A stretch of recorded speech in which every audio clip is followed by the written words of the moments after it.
नमस्कार जय जगन्नाथ समस्त को आसतु आज बनैबा पियाज रे चकुली पिठा।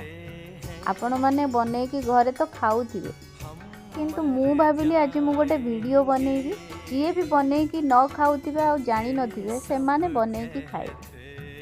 गाँव रे आमर या पियाज पिठा कहती, सहर रे उत्तपम कहती।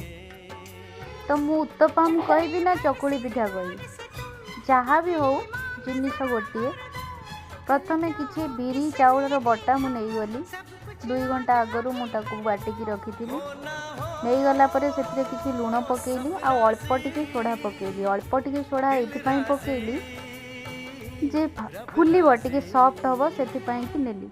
प्रथमे मु पियाज को सोरिष तेल टे भल से भाजीदेली, भल से ना अधा अधा भाजीदेली।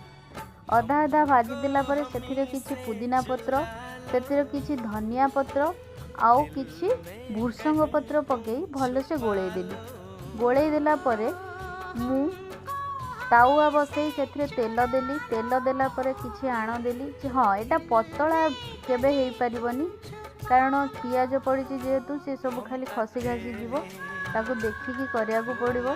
सेति पतला करी हबनी, टिके मोटा रहइबो पिठाटा। से जहाँ भी हो बहुत बढ़िया लगे।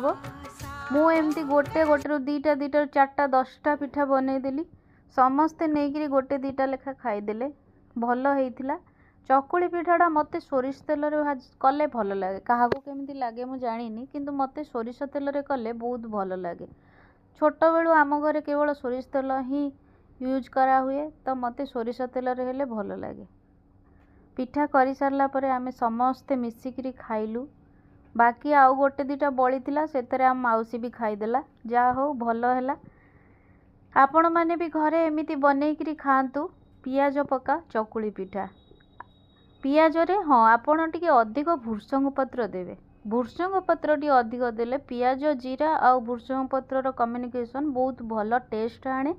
सेतिपई आपण माने भी घरे बनईकरी शीतुआ पागरे गरम गरम खातु सॉस लगे। रही जय जगन्नाथ।